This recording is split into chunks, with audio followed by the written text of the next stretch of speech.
Welcome to Bellingham Voices. I'm Marie Marchand. We have a special guest today, City Council member Gene Knutson, who just finished a term as council president. Welcome to the show, Gene. Thank you for having me. So you're going on 23 years on the council, Yep. Is that right? Yes, 23 years. How many people have you served with during that time? I counted them up last couple months ago, 22. Okay. It's been an average of one person a year for the last 22 years. So that sounds like good, Yeah. a good ratio of turnover. Yeah. Mm-hmm. Yeah, we've had a lot of different people come and go over the years, and it's been great to serve with everybody. Mm-hmm. You're kind of known for your gregarious nature. You're very friendly and engaging, and also serious with voting and conscientious with talking to constituents. It just seems like you love this job. Yes. So talk about your favorite parts of the job. Favorite parts of the job are working with the citizens and the staff. We have wonderful staff, and the citizens are great. They like to see somebody who makes a decision, doesn't flip-flop around, and when they make a decision, do it in a respectful way, listen to everybody's point of view, and make the best decision you can for the city of Bellingham. And I've had more people come up to me and tell me, we don't always agree with you, but we like the way you handle it, they like the way that you conduct yourself. So that's very humbling to hear that. Mm-hmm. And I heard you say that one of your first campaign promises years ago was to always be available to the people. Yep. And so you give out your home number, you give out your work Yes. number, your work address. Have you ever gotten a call at 3 a.m. Yes. at home in the morning? Yes, I did get a call at 3 a.m. one time. They were moving a house down Orleans Street, and a bunch of the neighbors started calling me at 3 o'clock in the morning because they were woken up. They were very angry. I went down there. It was perfectly legal what they were doing. They had a permit to do it, but I was out of bed and down the street at 3 a.m., so we get all sorts of calls like that. So tell us about the time you were in Reno and you got a phone call. I got off the plane in Reno, got to the hotel, and I was paged. It was John Stark from the Bellingham Herald. I always had a habit of telling people I was going on vacation and where I was going. So I got paged and I thought, well, my goodness, something's wrong with my folks or something at home. And it was John Stark wanting my opinion on something that just broke in the city. And Tim Johnson did that to me in California one time too. He called me down there and talked to me about something that was going on back home. So you're never really away from it, no matter where you are. You always have to be available. Yep. And they say it's a part-time job and you get a part-time wage, Yeah. but really it kind of it consumes your life, would you say? It's about 30, 35 hours a week on top of my regular job. That's one of the toughest parts about it, is juggling your regular job versus the council job. I've been very lucky. I've worked at Bellingham Cold Storage now for 41 years, and they allow me to take every Monday off, and I've done that for going on 23 years now. So Mondays are my council day, and that's all I do on Mondays. So that works out real well too. What's the most significant law that you've passed? I think the first law, see, I'm not kind of a rah, I'm going to pass a whole bunch of law type of person, but the first law that I pushed through back in my first council meeting, there was Louise Bjornsson and I worked on a law that any house that was over 5,500 square feet had to go through a design review committee. And that law was enacted in 1994. We had a house built up on Queen Street that ended up to be about 27,000 square feet scattered around a half of a block, and the neighbors were very angry on that. The second law was to get rid of Saturday parking meters and holiday parking meters. I worked on that too. I've never been one to just try to think up of things to pass, but there's been a few things that I've helped push through over the last few years and I'm very proud of. Mm-hmm. So you're working with the 7 of you, but you also have to work with the mayor and the staff of the city. I'm wondering if over the years there's some tactics or strategies that you've learned that help things flow better when you're doing a group dynamic with decision making. So things that would reduce arguing or gridlock. Do you have any examples? Well, the easiest thing for me is to crack a joke, make somebody laugh. That kind of clears the way a little bit. But the best thing to do is just respectfully listen to everybody. And when you vote, don't challenge anybody after the vote is over. We in the past have had some council members challenge why you're voting the way you're voting. And that's not a tactic to use at all. Listen to everybody's point of view and make a decision and move on. But every once in a while, if it gets pretty tense, I'll come up with something that, I'm kind of like Yogi Bear. When it comes out, it comes out. And sometimes it's good, sometimes it's not. So that's helped me a lot over the years. And I've watched you take quite a bit of scrutiny over the years up there on the dais from people who are upset and groups that maybe mobilize and are disagreeing with your position on something. In addition to humor, how do you handle that type of Well, you know, that comes with time. You have to have thick skin to be up there. Some people are going to say some pretty pretty bad things about you and the council and government as a whole. You just need to let it go in one ear and out the other. Listen to it respectively and move on. If you start challenging it, start really getting upset with it. I had that happen to me the second year I was on the council. We made a zoning decision in a neighborhood that absolutely infuriated people. I moped around for a couple days, and after that I just said to myself, hey, you've got to have tougher skin. You've got to really listen to everybody and just move on when it's time to move on. And do you see that sometimes in new council members that might be hard, or that they're I going can through see that? it when they get up there and the cameras are rolling and people are there. We have a full house and they're angry about something. I can see the nervousness in them, but time will take care of that. If they spend any time on there at all, that's something that'll go away. We'll be right back with Gene Knutson after this short break.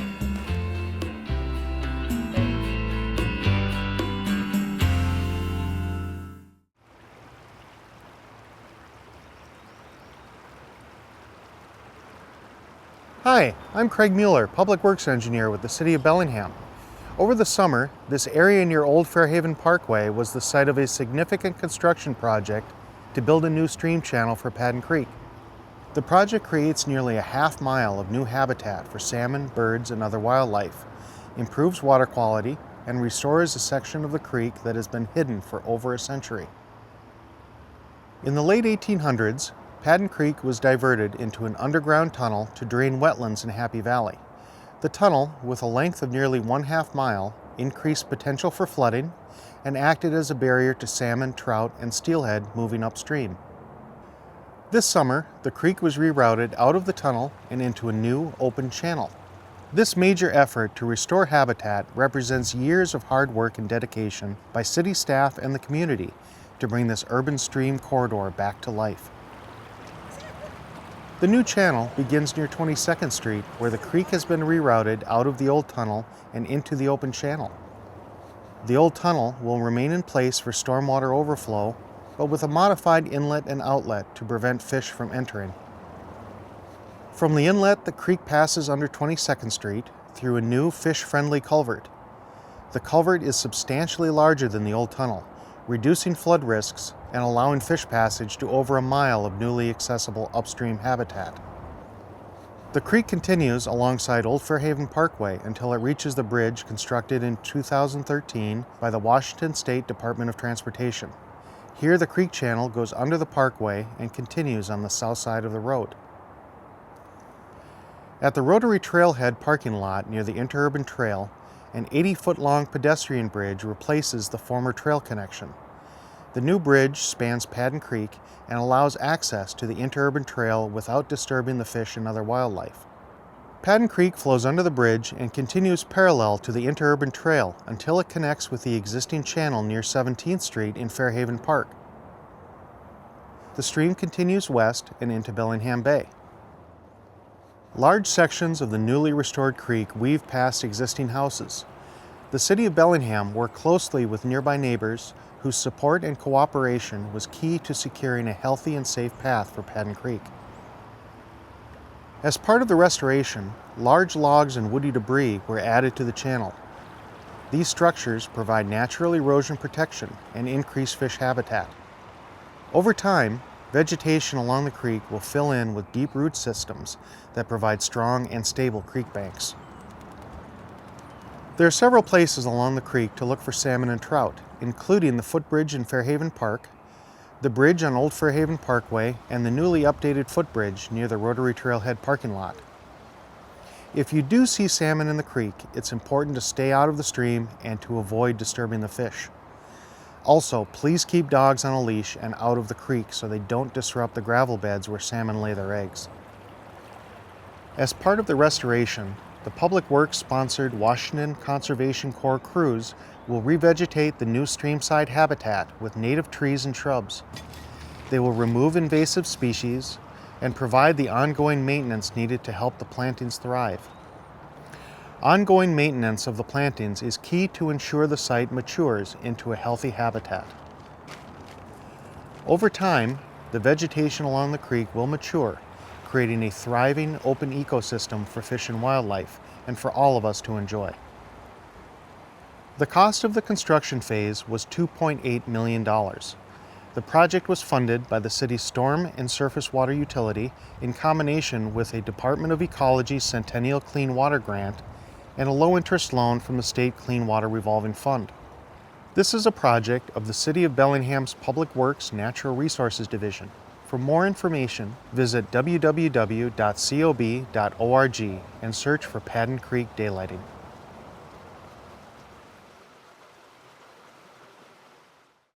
When every penny counts, burning only properly dried firewood makes the most sense. It's the most efficient use of your wood fuel investment and makes starting up that wood stove or fireplace insert quicker and easier on cold winter days. Now is the time to start preparing your firewood supply for next heating season. It can take from 9 to 12 months for wood to dry. For more tips, visit burndryfirewood.org. A message from the Northwest Clean Air Agency.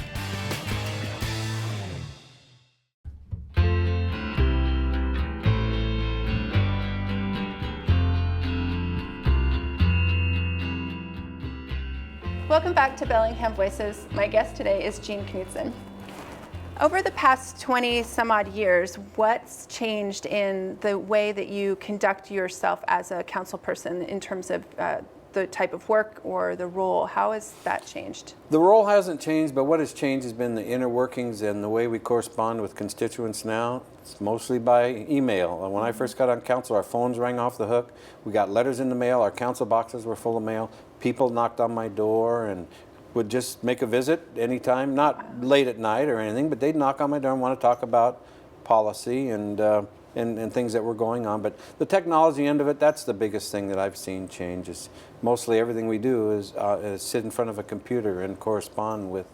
I don't like that. I encourage people to call or set up a meeting. On Monday afternoons when we have an off Monday, I have about 5 or 6 meetings all day long, meeting with constituents who have suggestions, complaints, or whatever they want to talk about. And you're still out in the community a lot. You go to a lot of ribbon cuttings, for example, especially when you're president, you have to be out there. Yeah, the presidency has gotten more and more involved. You have to be places. They want you somewhere almost every night of the week. So it's the social end is pretty tough too.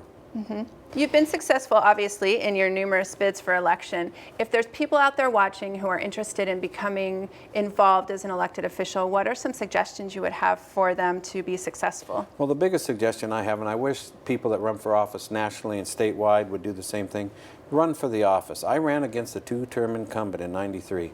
Never mentioned his name. I tried to sell myself as somebody who would get up there and do the best possible job I could. I ran for the office, and I wish more and more people would run for the office and not against somebody or against a philosophy or against that kind of thing. So that works real well. And of course, retail politics, you know, they say doorbelling is not what it used to be. I love doorbelling because people invite you in, you sit down on the couch, you're talking, that can take a lot of time, but still retail politics I think still works good for people. This last election cycle locally, there were few contested races. What do you make of that? Well, I think people in the city of Bellingham are probably content the way it's being run and the people that are on the council, but I also think it's the amount of work that's involved, and it's not a full-time position. It's something that's going to have to be looked at in future years because it's a daunting job and it takes up a lot of time, and I think people who have a full-time job, if they don't have the employer work with them to make their schedule work, it can be very, very tough. And I think that has something to do with it too. You live in Barclay Village. Yes. How has that area, that neighborhood changed over the past few years in addition to the movie theater? Because I know there's some other stuff going on there. And do you consider it an urban village? Yes, I consider it an urban village. We walk to the theater constantly. We're only a couple blocks down the street. When I first moved into that area, there was a trailer where Hagen's was. The Talbot Company was just trying to get things going. Wow. There was nothing out there at all. And it's turned out great. The road work on Barclay, the Sunset area, there was hardly anything at Sunset when I first got on council too. I love the area. You can go to the doctor, the dentist, the movie theater, restaurants, everything. It's a great urban village. It's the model as far as I'm concerned of what an urban village should look like. And so for some personal questions, just it's fun for people at home to be able to get to know a little bit about you. So you and your wife have been married for quite a few years, and you have a Chihuahua, is that right? Yeah, the Chihuahua named Reggie. We lost our other one last year. His name was Bentley. He went to heaven last January, so it's been a year, but we have a lot of fun with him. He has more air miles than I do. He flies back and forth to California more than I do. And so. in the cabin, right? You Oh put yeah, him on your he lap. just goes under the seat. Okay, and under he the goes to seat. sleep. Okay. You're a Seahawks fan? Yep. Is that right? So when this airs, they will have already played the Minnesota Vikings my for goodness. its spot. But I'm wondering, do you want to give a prediction? Well, I think the Seahawks will win. It's going to be very, very cold, but if they hold on to the ball, I think they'll be able to pull that one out. Okay, and then how far do you think they're going to go? Well, I think they can make it, but it's going to be tough. You have to go through Carolina or Arizona. That's not going to be easy. Okay. And I think Denver's going to be on the other side, so look out. Okay, that's good news for me. So I think something that everybody's wondering about is if you're going to be running again. So can you tell us, are you going to be running Well, last again? time I ran, I said it would be my last. And at the time that I said that, my back was not doing as well as it is now. After my last surgery, it took about 18 months to get my strength back in my legs and everything. I feel better now than I have for years. So at this point, I am taking a hard look at running again when my term comes up in 2017. Wow, well that's good news. Yeah. I'm glad to hear that personally. I'd love to see that.